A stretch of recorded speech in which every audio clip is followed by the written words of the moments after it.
जी मेरा नाम रेनू बाला है और मेरा जन्म पठानकोट विच होया है जो एक पंजाब का छोटा जिहा शहर है।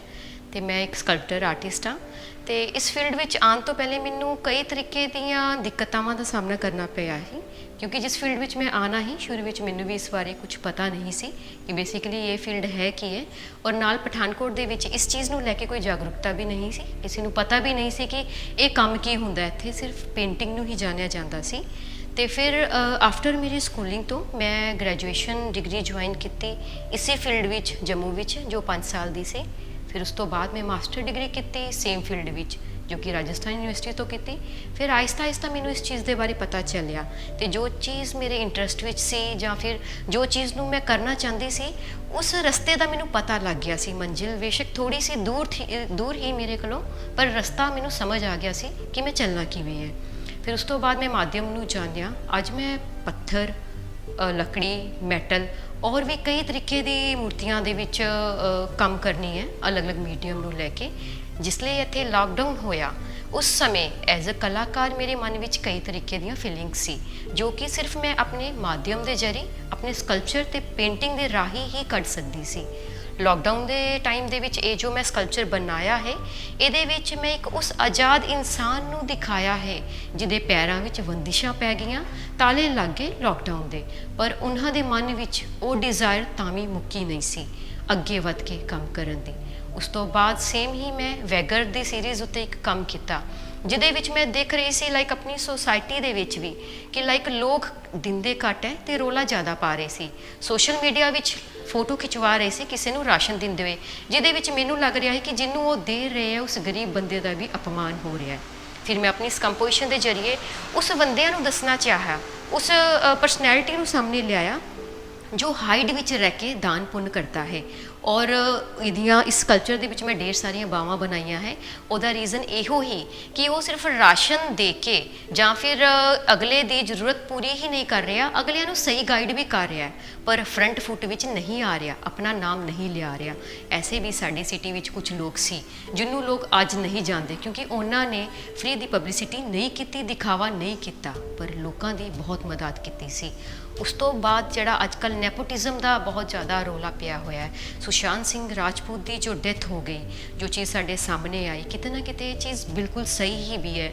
और सिर्फ ये बॉलीवुड विच ही नहीं है, सानू सारियां नू इस चीज़ दे विच मुश्किलावां फील करने पईयां जो अदर फील्ड विचों आंदे है। सुशांत सिंह दा अगर असीं देखिए कि जो लोग जिद्दां मैं ये पेंटिंग बनाई है ये मैं एक गोल्डन टेबल बनाया है जिहदे थल्ले बहुत सारियां लत्तां हैं। ये इस चीज़ नू डिपिक्ट करता है कि जो शेल्टर चाइल्ड है, जो एक अच्छी फील्ड तो एक अच्छे नाम तो आंदे हैं, वो बच्चों का स्ट्रगल बहुत घट हुंदा है कंपेयर टू सुशांत वर्गे बंदियां लई, कंपेयर टू साडे वर्गियां लई, या फिर कंपेयर वो जिहड़े अदर फील्ड विचों आंदे हैं या जिन्हां दा बैकग्राउंड उस फील्ड विच नहीं है।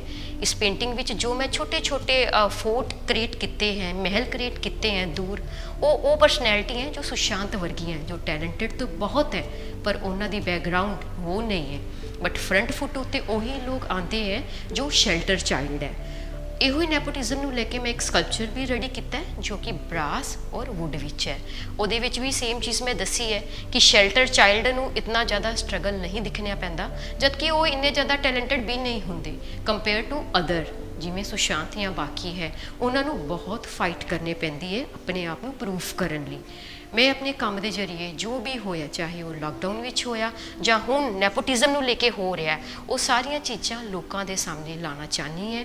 तो मैं ये चाहनी है कि लोग इन्हां चीज़ों को समझे, क्योंकि साडा जिहड़ा काम है लोग ये भी बहुत कन्फ्यूजन है, क्योंकि कुछ लोग आके साढ़े को पुछते हैं कि तुसी की बनाया है, क्योंकि साढ़े जिहड़े स्कल्पचर ते पेंटिंग है ये दूसरे कामों तो थोड़े जे अलग है। ये नाल एस्थेटिक वैल्यू जुड़िया होया है, आर्ट हिस्टरी जुड़िया होया है, जिमें साढ़े रविंद्र नाथ टैगोर जी काम करते सी या फिर होर वड्डे आर्टिस्ट काम करके गए होया, चाहे MF हुसैन है, नेक चंद जी है। तो आही अपने काम के जरिए अपनी फीलिंग्स सोसाइटी विच जो हो रहा है उन्होंने अपने काम के जरिए दसने हैं। धन्यवाद जी।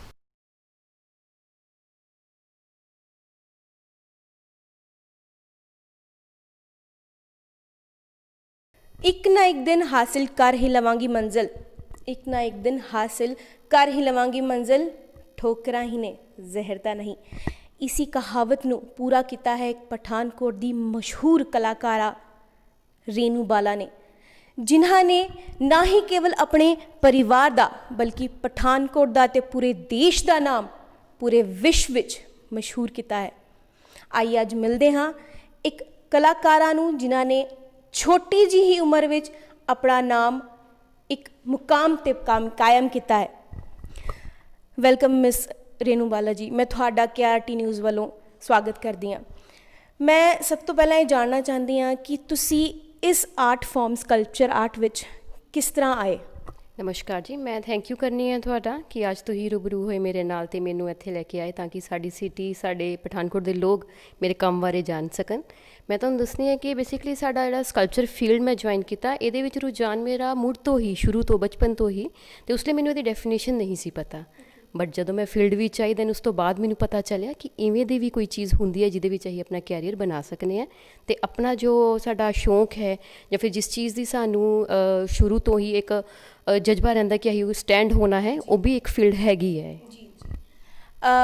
ਨੈਕਸਟ ਕੁਐਸਚਨ ਮੇਰਾ ਰਹੇਗਾ ਕਿ ਤੁਸੀਂ ਕਿਹੜੀਆਂ ਪਰੇਸ਼ਾਨੀਆਂ ਵਿੱਚੋਂ ਇਹਨਾਂ ਵਿੱਚੋਂ ਨਿਕਲੇ ਹੋ, ਕਿਉਂਕਿ ਇਹ ਆਰਟ ਪਠਾਨਕੋਟ ਵਿੱਚ ਤਾਂ ਦੇਖਣ ਨੂੰ ਨਹੀਂ ਮਿਲਦਾ, ਅਤੇ ਮੈਂ ਜਸਟ ਵਾਂਟ ਟੂ ਨੋ ਕਿ ਤੁਹਾਨੂੰ ਕਿਹੜੀਆਂ ਪ੍ਰੋਬਲਮਸ ਜਿਹੜੀਆਂ ਨੇ ਫੇਸ ਕਰਨੀਆਂ ਪਈਆਂ। ਜੀ ਬਿਲਕੁਲ, ਤੁਸੀਂ ਇਹ ਚੀਜ਼ ਸਹੀ ਬੋਲ ਰਹੇ ਹੋ ਕਿਉਂਕਿ ਜਿਸਲੇ ਮੈਂ ਇਹਦੇ ਵਿੱਚ ਗਰੋਥ ਕਰਨਾ ਚਾਹੁੰਦੀ ਸੀ ਅਤੇ ਇੱਥੋਂ ਦੀ ਤਾਂ ਕੋਈ ਮੈਨੂੰ ਸਪੋਰਟ ਨਹੀਂ ਮਿਲਿਆ ਕਿਉਂਕਿ ਲੋਕ ਇਸ ਨੂੰ ਜਾਣਦੇ ਨਹੀਂ ਸੀ। ਲੋਕ ਇੱਥੇ ਸਿਰਫ art and craft the definition ਨੂੰ ਹੀ ਜਾਣਦੇ ਸੀ ਜਾਂ ਫਿਰ ਹੌਬੀ ਕਲਾਸ ਵਾਸਤੇ ਹੀ ਇਸ ਚੀਜ਼ ਨੂੰ ਮੰਨਦੇ ਸੀ। ਬਟ ਜਿਸਲੇ ਮੈਂ ਇੱਥੋਂ ਦੀ ਆਪਣਾ +2 ਕੰਪਲੀਟ ਕਰਕੇ ਬਾਹਰ ਗਈ ਐਜੂਕੇਸ਼ਨ ਲਈ ਸਕਲਪਚਰ ਦੇ ਵਿੱਚ, ਫਿਰ ਉਸ ਤੋਂ ਬਾਅਦ ਮੈਂ ਮਾਸਟਰ ਡਿਗਰੀ ਕੀਤੀ, ਫਿਰ ਜਾ ਕੇ ਉਸ ਤੋਂ ਬਾਅਦ ਰਿਸਰਚ ਫੈਲੋਸ਼ਿਪ ਮਿਲੀ, ਦੈਨ ਮਿਨਿਸਟਰੀ ਨੇ ਮੈਨੂੰ ਪ੍ਰਮੋਟ ਕੀਤਾ। ਤਾਂ ਉਸ ਤੋਂ ਬਾਅਦ ਜਿਸਲੇ ਇਹ ਚੀਜ਼ਾਂ ਦੇ ਵਿੱਚ ਮੈਂ ਆਪਣੀ ਫੀਲਡ ਵਿੱਚ ਸਾਹਮਣੇ ਆਈ, ਫਿਰ ਇੱਥੇ ਦੇ ਲੋਕਾਂ ਨੂੰ ਪਤਾ ਚੱਲਿਆ ਕਿ ਨਹੀਂ, ਇਸ ਫੀਲਡ ਦੇ ਵਿੱਚ ਵੀ ਇੱਕ ਅੱਛਾ ਕੈਰੀਅਰ ਬਣ ਸਕਦਾ ਹੈ। ਬਟ ਸ਼ੁਰੂ ਵਿੱਚ ਮੈਨੂੰ ਕਾਫੀ ਪ੍ਰੋਬਲਮਸ ਕ੍ਰੀਏਟ ਕਰਨੀ ਪਈ ਸੀ ਆਪਣੇ ਆਪ ਨੂੰ ਪ੍ਰੂਫ ਕਰਨ ਵਾਸਤੇ। ਤੁਸੀਂ ਜਿਸ ਤਰ੍ਹਾਂ ਲੋਕ ਕੀ ਕਹਿੰਦੇ ਆ ਕਿ ਜਿਹੜਾ ਪੇਂਟ ਕਰਦਾ ਆ ਉਹ ਪੇਂਟਰ ਆ, ਜੇ ਤੁਸੀਂ ਡਰਾਇੰਗ ਕਰਤੀ ਤਾਂ ਉਹ ਪੇਂਟਰ ਹੋ ਜਾਂਦਾ ਹੈ। ਸੋ ਮੈਂ ਚਾਹੁੰਦੀ ਹਾਂ ਕਿ ਤੁਸੀਂ ਡਿਫਰੈਂਸ ਦੱਸੋ ਲੋਕਾਂ ਨੂੰ, ਸੋ ਪਠਾਨਕੋਟ ਦੇ ਲੋਕ ਔਰ ਈਵਨ ਦੋ ਜਿਹੜੇ KRT ਨਿਊਜ਼ ਵੇਖ ਰਹੇ ਨੇ ਉਹ ਡਿਫਰੈਂਸ ਉਹਨਾਂ ਨੂੰ ਪਤਾ ਹੋਵੇ ਇੱਕ ਪੇਂਟਰ ਵਿੱਚ ਔਰ ਇੱਕ ਆਰਟਿਸਟ ਵਿੱਚ। ਜੀ ਬਿਲਕੁਲ, ਬੇਸਿਕਲੀ ਸਾਡੀ ਜਿਹੜੀ ਫੀਲਡ ਹੈ ਇਹ ਵਿਜ਼ੂਅਲ ਆਰਟ ਦੀ ਹੈ ਜਿਹਦੇ ਵਿੱਚ ਆਈਡੀਆ ਵਰਕ ਕਰਦਾ ਹੈ। ਇਸ ਸਮੇਂ ਕੰਟੈਂਪਰਰੀ ਫੀਲਡ ਵਿੱਚ ਅਗਰ ਦੇਖਿਆ ਜਾਏ ਸਾਡੇ ਕੋਲ ਬਥੇਰੇ ਉਦਾਹਰਣ ਹੈ। ਆਹੀ ਵੈਸਟਰਨ ਵਿੱਚ ਪਿਕਾਸੋ ਲੈ ਸਕਦੇ ਹਾਂ, ਲਿਨਾਰਡੋ ਦਾ ਵਿੰਚੀ ਲੈ ਸਕਦੇ ਹਾਂ, ਮਾਈਕਲ ਐਂਜਲੋ ਲੈ ਸਕਦੇ ਹਾਂ। ਅਗਰ ਬਹੁਤ ਸਾਰੇ ਲੋਕ ਜਿਹੜੇ ਪੰਜਾਬ ਵਿੱਚ ਜਾਣਦੇ ਆ, ਨੇਕ ਚੰਦ ਸਭ ਤੋਂ ਵੱਡਾ ਉਦਾਹਰਣ ਹੈ ਉਹਨਾਂ ਵਾਸਤੇ, ਜਿਨ੍ਹਾਂ ਨੇ ਪੂਰਾ ਚੰਡੀਗੜ੍ਹ ਨੂੰ ਰਚਿਆ ਸੀ। ਉਸ ਤੋਂ ਬਾਅਦ ਅਗਰ ਅਸੀਂ ਰਵਿੰਦਰਨਾਥ ਟੈਗੋਰ ਦੀ ਗੱਲ ਕਰੀਏ, ਕਿਉਂਕਿ ਜਿਹੜੇ ਵਾਲ ਪੇਂਟਰ ਹੈ ਜਿਹੜੇ ਪਠਾਨਕੋਟ ਵਿੱਚ ਜਿਹੜੇ ਲੋਕੀ ਮੋਸਟਲੀ ਪੇਂਟਰ ਕਹਿੰਦੇ ਨੇ, ਇਹ ਉਹ ਹੈ ਜਿਹੜੇ ਕਮਰਸ਼ੀਅਲ ਕੰਮ ਕਰਦੇ, ਲਾਈਕ ਕਿਸੇ ਦੇ ਆਰਡਰ ਵਾਸਤੇ ਕੰਮ ਕਰਦੇ। ਮੈਂ ਇਹ ਨਹੀਂ ਕਹਿੰਦੀ ਉਹ ਆਰਟ ਮਾੜਾ ਹੈ ਜਾਂ ਫਿਰ ਉਹ ਛੋਟਾ ਹੈ, ਹਰ ਕੰਮ ਆਪਣੇ ਵਿੱਚ ਵੱਡਾ ਹੁੰਦਾ ਹੈ, ਪਰ ਹਰ ਚੀਜ਼ ਦੀ ਇੱਕ ਅਲੱਗ-ਅਲੱਗ ਡੈਫੀਨੇਸ਼ਨਸ ਹੁੰਦੀ ਹੈ। ਸਾਡਾ ਜਿਹੜਾ ਕੰਮ ਹੈ ਸਾਡਾ ਹੁੰਦਾ ਕਿ ਅਸੀਂ ਆਪਣੇ ਆਰਟ ਐਂਡ ਕਲਚਰ ਹੈਰੀਟੇਜ ਨੂੰ ਪ੍ਰਮੋਟ ਕਰਨਾ ਹੁੰਦਾ ਹੈ, ਕਿਉਂਕਿ ਅਸੀਂ ਵੀ ਅੱਜ ਪੜ੍ਹਦੇ ਆ ਰਹੇ ਹਾਂ, ਜਿਵੇਂ ਇੰਡਸ ਵੈਲੀ ਸਭ ਨੇ ਪੜ੍ਹਿਆ ਹੋਣਾ ਹੈ, ਉਹਦੇ ਵਿੱਚ ਜੋ ਚੀਜ਼ਾਂ ਬਣੀਆਂ ਹੈ। ਉਸ ਤੋਂ ਬਾਅਦ ਮੇਸੋਪੋਟਾਮੀਆ, ਇਜਿਪਟ ਲੈ ਲਈਏ, ਚਾਹੇ ਯੂਨਾਨ ਜਾਂ ਕਿਸੇ ਵੀ ਤਰੀਕੇ ਦਾ ਪੁਰਾਣੀ ਆਹੀ ਸੱਭਿਅਤਾ ਲੈਂਦੇ ਹਾਂ ਮੂੜੋਂ ਤੋਂ ਹੀ। ਮਤਲਬ ਪਹਿਲੇ ਸਾਡਾ ਸਕਲਪਚਰ ਜੋ ਸੀ ਉਹ ਆਰਕੀਟੈਕਚਰ ਦਾ ਫਾਰਮ ਹੀ। ਅਸੀਂ ਅਜੰਤਾ ਲੋਰਾ ਲੈ ਲਈਏ, ਕੈਲਾਸ਼ ਟੈਂਪਲ ਲੈ ਲਈਏ, ਸਾਡਾ ਜਿਹੜਾ ਕੰਮ ਹੈ ਉਸ ਕੈਟਾਗਰੀ ਦੇ ਵਿੱਚ ਆਉਂਦਾ ਹੈ, ਅਤੇ ਜਿਹਦੇ ਵਿੱਚ ਡਿਜ਼ਾਈਨਿੰਗ ਮਸਟ ਹੁੰਦੀ ਹੈ, ਜਿਹਦੇ ਵਿੱਚ ਕੰਸੈਪਟ ਮਸਟ ਹੁੰਦਾ ਹੈ, ਅਤੇ ਉਹੀ ਚੀਜ਼ਾਂ ਹੁਣ ਸਮਕਾਲੀਨ ਵਿੱਚ ਬਹੁਤ ਸਾਰੇ ਲੋਕ ਜਾਣ ਰਹੇ ਆ। ਮੈਂ ਚਾਹੁੰਦੀ ਹਾਂ ਪਠਾਨਕੋਟ ਵੀ ਉਸ ਚੀਜ਼ ਨੂੰ ਜਾਣੇ। ਤੁਸੀਂ ਜਿੱਦਾਂ ਕਿਹਾ ਕਿ ਆਰਟ ਹੁੰਦਾ ਆ, ਤੁਸੀਂ ਬਣਾਉਂਦੇ ਹੋ, ਬੜੀ ਸਾਰਾ ਦਿਮਾਗ ਲੱਗਦਾ ਹੈ। ਕਿਆ ਤੁਸੀਂ ਇਹਦੇ ਰਿਗਾਰਡਿੰਗ ਇਹਦੇ ਰਿਲੇਟਡ ਐਗਜ਼ੀਬਿਸ਼ਨਸ ਵੀ ਲਾਈਆਂ ਹੋਈਆਂ ਨੇ? ਜੀ ਬਿਲਕੁਲ, ਮੈਂ 2005 ਤੋਂ ਹੀ ਸਟਾਰਟ ਕਰ ਦਿੱਤੀ ਸੀ ਐਗਜ਼ੀਬਿਸ਼ਨ ਕਰਨਾ। ਹੁਣ ਇੰਡੀਆ ਹੀ ਨਹੀਂ, ਅਬਰੋਡ ਵਿੱਚ ਵੀ ਕਾਫੀ ਜਗ੍ਹਾ ਮੇਰੇ ਸ਼ੋਅ ਚੱਲ ਰਿਹਾ। ਰੀਸੈਂਟਲੀ ਇੱਕ ਕੱਲ੍ਹ ਇਨੋਗ੍ਰੇਟ ਹੋਇਆ ਮੇਰਾ ਸ਼ੋਅ ਜਿਹੜਾ ਬੰਬੇ ਵਿੱਚ ਚੱਲ ਰਿਹਾ, ਅਤੇ 32 ਕੰਟਰੀਜ਼ ਆਲ ਓਵਰ ਵਰਲਡ ਦੀ ਉਹਦੇ ਵਿੱਚ ਪਾਰਟੀਸੀਪੇਟ ਕਰ ਰਹੀ ਹੈ। ਅਤੇ ਇਸੇ ਤਰੀਕੇ ਮੇਰੀ ਐਗਜ਼ੀਬਿਸ਼ਨ ਰਨਿੰਗ 'ਚ ਰਹਿੰਦੀ ਹੈ। ਈਵਨ ਲੋਕਡਾਊਨ 'ਚ ਵੀ ਮੇਰੇ 15 ਸ਼ੋਅ ਹੋਏ ਹੈ। ਪਠਾਨਕੋਟ 'ਚ ਨਹੀਂ ਹੋਏ ਬਟ ਬਾਹਰ ਮੇਰੇ ਵਰਕ ਚੱਲ ਰਹੇ ਹੈ। ਹੁਣ ਵੀ 2, 3, 4 ਕੈਂਪ ਮੇਰੇ, ਮਤਲਬ ਮੇਰਾ ਪੂਰਾ ਇੱਕ ਸ਼ਡਿਊਲ, ਡੇਟਸ ਫਿਕਸ ਰਹਿੰਦੀ ਹੈ ਕਿ ਕਿਹੜਾ ਕੈਂਪ ਮੇਰਾ ਕਦੋਂ ਰਹਿੰਦਾ ਹੈ, ਅਤੇ ਉਹ ਚੀਜ਼ਾਂ ਮੇਰੀਆਂ ਕੰਟੀਨਿਊ ਹੀ ਚੱਲਦੀ ਰਹਿੰਦੀਆਂ। ਤੁਸੀਂ ਕਿਵੇਂ, ਮਤਲਬ ਇਹ ਹੁੰਦਾ ਹੈ ਕਿ ਆਰਟ ਐਂਡ ਕਰਾਫਟ, क्या आर्ट एंड क्राफ्ट और स्कल्पचर ਜਿਹੜਾ ਹੈਗਾ ਆਰਟ ਹੈ ਉਹ ਵੀ ਸੇਮ ਹੁੰਦਾ ਹੈ? ਜੀ ਨਹੀਂ, ਇਹ ਬਿਲਕੁਲ ਵੀ ਸੇਮ ਨਹੀਂ ਹੁੰਦਾ। ਆਰਟ ਐਂਡ ਕਰਾਫਟ ਲਾਈਕ ਅਗਰ ਅਸੀਂ ਡੈਫੀਨੇਸ਼ਨ ਦਈਏ, ਉਹ ਹੁੰਦਾ ਕਿ ਲਾਈਕ ਅਸੀਂ ਆਪਣੀ ਹੋਬੀ ਵਾਸਤੇ ਕਿਸੇ ਚੀਜ਼ ਨੂੰ ਬਣਾ ਰਹੇ ਹਾਂ, ਕਿਸੇ ਚੀਜ਼ ਨੂੰ ਡੈਕੋਰ ਕਰ ਰਹੇ ਹਾਂ। ਬਟ ਜਿਸ ਲਈ ਸਕਲਪਚਰ ਦੀ ਗੱਲ ਆਉਂਦੀ ਹੈ, ਇੱਕ 3D ਫੋਰਮ ਹੈ, ਇਹਨੂੰ ਅਸੀਂ ਇੱਕ ਤਪੱਸਿਆ ਲੇਖਾ ਕਹਿ ਸਕਦੇ ਹਾਂ, ਇੱਕ ਮਨਨ ਕਹਿ ਸਕਦੇ ਹਾਂ, ਜਾਂ ਫਿਰ ਇਹ ਕਹਿ ਸਕਦੇ ਹਾਂ ਕਿ ਇਹਦੇ ਵਿੱਚ ਅਸੀਂ ਆਪਣੇ ਇੱਕ ਇਤਿਹਾਸ ਨੂੰ ਦੁਹਰਾ ਰਹੇ ਹਾਂ, ਆਪਣੀ ਫੀਲਿੰਗਸ ਨੂੰ ਐਕਸਪ੍ਰੈਸ ਕਰ ਰਹੇ ਹਾਂ ਆਪਣੇ ਕੰਮ ਦੇ ਥਰੂ, ਆਪਣੇ ਮੀਡੀਅਮ, ਆਪਣੇ ਮਾਧਿਅਮ ਦੇ ਥਰੂ। ਤੇ ਆਰਟ ਐਂਡ ਕਰਾਫਟ ਦੇ ਵਿੱਚ ਤੇ ਸਾਡੇ ਸਕਲਪਚਰ ਵਿੱਚ ਇਹ ਬਹੁਤ ਵੱਡਾ ਫਰਕ ਹੈ ਕਿ ਉਹ ਲੋਕ ਹੌਬੀ ਤੇ ਆਪਸ਼ਨ ਵਾਸਤੇ ਕਰਦੇ ਹੈ, ਬਟ ਸਾਡਾ ਜਿਹੜਾ ਸਕਲਪਚਰ ਹੈ ਇਹ ਆਪਸ਼ਨ ਤੇ ਹੌਬੀ ਨਹੀਂ ਹੈ, ਇੱਕ ਪ੍ਰੋਫੈਸ਼ਨਲ ਫੀਲਡ ਤੋਂ ਹੀ ਬੋਲ ਸਕਦੇ ਹੋ, ਤੇ ਨਾਲ ਇੱਕ ਰੂਟਸ ਦੇ ਨਾਲ ਜੁੜਿਆ ਹੋਇਆ ਹੈ ਜਿਹੜਾ ਇਸ ਸਮੇਂ ਸਭ ਤਰਫ ਪੋਪੂਲਰ ਹੈ। ਕਿਉਂਕਿ ਸਾਡੇ ਵਿਜ਼ੂਅਲ ਆਰਟ ਦੇ ਵਿੱਚ, ਜਿੱਦਾਂ ਮੈਂ ਮਾਸਟਰ ਡਿਗਰੀ ਕੀਤੀ ਹੈ ਸਕਲਪਚਰ 'ਚ, ਮੈਂ ਗੋਲਡ ਮੈਡਲਿਸਟ ਹਾਂ, ਇਹਦੇ ਵਿੱਚ ਇੰਡੀਆ ਦੇ ਵਿੱਚ ਵੱਖ-ਵੱਖ ਕਈ ਜਗ੍ਹਾ ਤੋਂ ਮੈਨੂੰ ਸਨਮਾਨਿਤ ਕੀਤਾ ਗਿਆ। ਈਵਨ ਗੋਲਡ ਮੈਡਲ ਮੈਨੂੰ ਰਾਜਸਥਾਨ ਦੀ ਸਿੱਖਿਆ ਮੰਤਰੀ ਨੇ ਦਿੱਤਾ ਹੈ, ਔਰ ਮੈਨੂੰ ਸਟੇਟ ਅਵਾਰਡ ਵੀ 4 ਵਾਰ ਮਿਲਿਆ ਜੋ NN ਬੋਹਰਾ ਜੋ ਗਵਰਨਰ ਸੀ ਜੰਮੂ ਦੇ, ਉਹਨਾਂ ਨੇ ਦਿੱਤਾ। ਉਹਦੇ ਇਲਾਵਾ ਬਾਹਰ ਕਈ ਸਾਰੇ ਅਵਾਰਡਸ ਮੈਨੂੰ ਮਿਲੇ ਹੋਏ ਆਪਣੇ ਕੰਮ ਨੂੰ ਲੈ ਕੇ, ਔਰ ਜਿਹੜਾ ਇੰਡੀਆ ਦੇ 5 ਯੰਗ ਐਕਟਿਵ ਆਰਟਿਸਟ ਹੈ ਉਹਨਾਂ ਵਿੱਚ ਮੇਰਾ ਨਾਮ ਆਉਂਦਾ ਹੈ। ਮਿਨਿਸਟਰੀ ਆਫ ਕਲਚਰ ਨੇ ਮੈਨੂੰ ਜੂਨੀਅਰ ਫੈਲੋਸ਼ਿਪ ਦੇ ਨਾਲ ਨਵਾਜ਼ਿਆ ਹੈ ਰਿਸਰਚ ਵਾਸਤੇ, ਤਾਂ ਕਿ ਮੈਂ ਆਪਣੇ ਇੰਡੀਆ ਦੇ ਆਰਟ ਐਂਡ ਕਲਚਰ ਨੂੰ ਪ੍ਰਮੋਟ ਕਰਾਂ ਅਤੇ ਆਪਣੇ ਸਕਲਪਚਰ ਦੇ ਕੰਸੈਪਟ ਨੂੰ ਸਾਹਮਣੇ ਲੈ ਕੇ ਆਵਾਂ।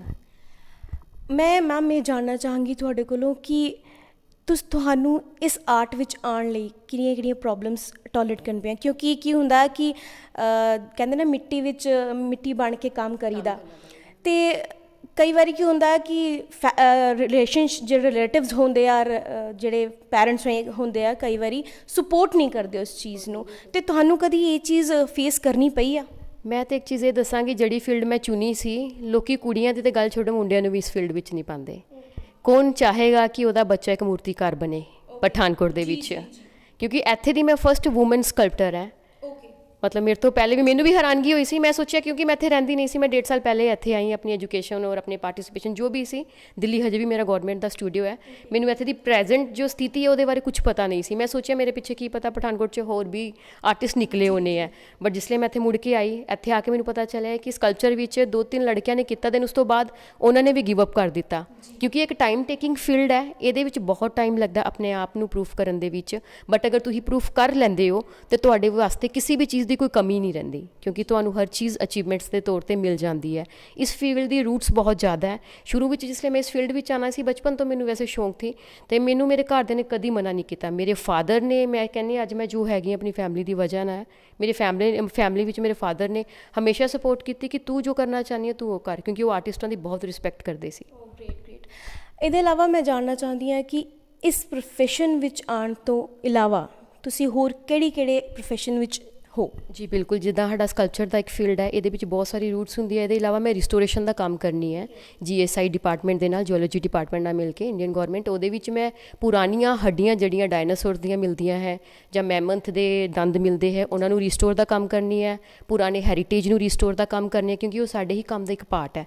ਅਤੇ ਉਹਦੇ ਇਲਾਵਾ ਜਿੰਨੀ ਵੀ ਡਿਜ਼ਾਈਨਿੰਗ ਐਲੀਮੈਂਟ ਹੈ, ਚਾਹੇ ਆਪਣੇ ਆਹੀ ਗੱਡੀਆਂ ਨੂੰ ਰੈਨੋਵੇਟ ਕਰਨੇ ਹੈ, ਚਾਹੇ ਜਿਹੜੇ ਹਾਊਸ ਹੈ ਜਾਂ ਉਹਨਾਂ ਨੂੰ ਮਾਡਰਨ ਤਰੀਕੇ ਦੇ ਨਾਲ ਰੈਨੋਵੇਟ ਕਰਨੇ ਆ, ਉਹ ਵੀ ਸਾਡੇ ਇਸ ਕੰਮ ਦੇ ਅੰਡਰ ਹੀ ਆਉਂਦਾ ਹੈ। ਅਤੇ ਮੈਂ ਚਾਹੁੰਦੀ ਹਾਂ ਕਿ ਲੋਕ ਇਸ ਚੀਜ਼ ਨੂੰ ਲੈ ਕੇ ਅਵੇਅਰ ਹੋਣ ਕਿ ਆਰਟ ਐਂਡ ਕਰਾਫਟ ਅਤੇ ਮੇਰੀ ਵਾਲੀ ਫੀਲਡ ਵਿੱਚ ਇੱਕ ਵੱਡਾ ਫਰਕ ਕੀ ਹੈ। ਫਰਕ ਇਹੋ ਹੀ ਹੈ ਕਿ ਕੈਰੀਅਰ ਆਪਸ਼ਨ ਮਲਟੀ ਹੈ। ਇਹਦੇ ਵਿੱਚ ਇਹ ਨਹੀਂ ਕਿ ਤੁਸੀਂ ਇੱਕੋ ਚੀਜ਼ ਕਰ ਰਹੇ ਹੋ। ਅੱਜ ਮੈਂ ਵੀ ਕੰਮ ਕਰ ਰਹੀ ਹਾਂ, ਮੇਰੇ ਕੋਲ ਕੈਰੀਅਰ ਆਪਸ਼ਨ ਮਲਟੀ ਹੈ। ਕਈ ਤਰ੍ਹਾਂ ਦੇ ਅਲੱਗ-ਅਲੱਗ ਫੀਲਡ ਦੇ ਲੋਕ ਮੇਰੇ ਨਾਲ ਕੰਮ ਵਾਸਤੇ ਜੁੜੇ ਹੋਏ ਹੈ।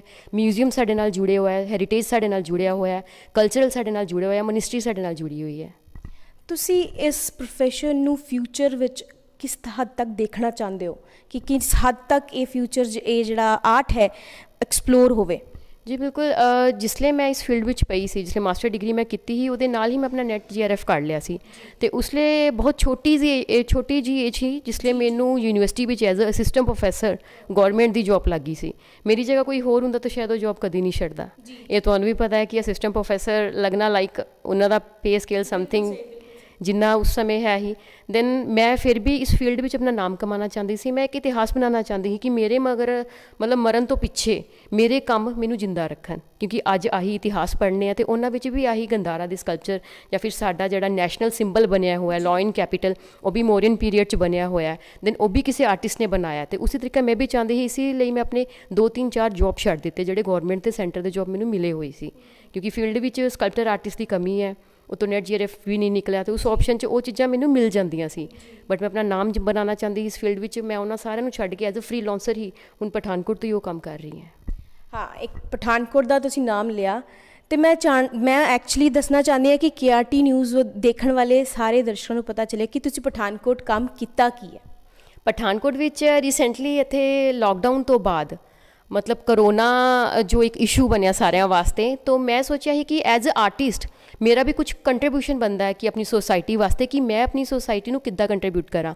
ਉੱਤੋਂ ਦੀ ਮੈਂ ਲੋਕਾਂ ਨੂੰ ਅਵੇਅਰ ਵੀ ਕਰਨਾ ਚਾਹੁੰਦੀ ਸੀ। ਇਹ ਨਹੀਂ ਸੀ ਕਿ ਸਾਡੇ ਲੋਕ ਇੱਧਰ ਦੇ ਉਹਨਾਂ ਨੂੰ ਪਤਾ ਨਹੀਂ ਹੈ। ਪਠਾਨਕੋਟ ਦੇ ਲੋਕ ਬਹੁਤ ਐਜੂਕੇਟਡ ਹੈ, ਸਭ ਪਤਾ ਹੈ, ਪਰ ਮਸਤੀ ਵਿੱਚ ਉਹ ਇਹਨਾਂ ਚੀਜ਼ਾਂ ਨੂੰ ਇਗਨੋਰ ਕਰ ਦਿੰਦੇ ਆ ਤੇ ਸੜਕਾਂ ਉੱਤੇ ਉਤਰ ਆਉਂਦੇ ਆ। ਤੇ ਇਸ ਕਰਕੇ ਮੈਂ ਪਠਾਨਕੋਟ ਦੇ ਕੁਝ ਐਸੇ ਸਟਾਪ ਪਕੜੇ ਜਿੱਥੇ ਕਰਾਊਡ ਬੇਹੱਦ ਰਹਿੰਦਾ ਹੈ ਤੇ ਲੋਕ ਉੱਥੇ ਹੀ ਆਉਂਦੇ ਆ। ਤੇ ਉੱਥੇ ਮੈਂ ਵੱਡੇ ਵੱਡੇ ਕਰੋਨਾ ਦੇ ਗ੍ਰੈਫਿਟੀ ਸਟਰੀਟ ਆਰਟ ਬਣਾਏ ਜੋ 35-30 ਫੀਟ ਦੇ ਸਮਥਿੰਗ ਸੀ।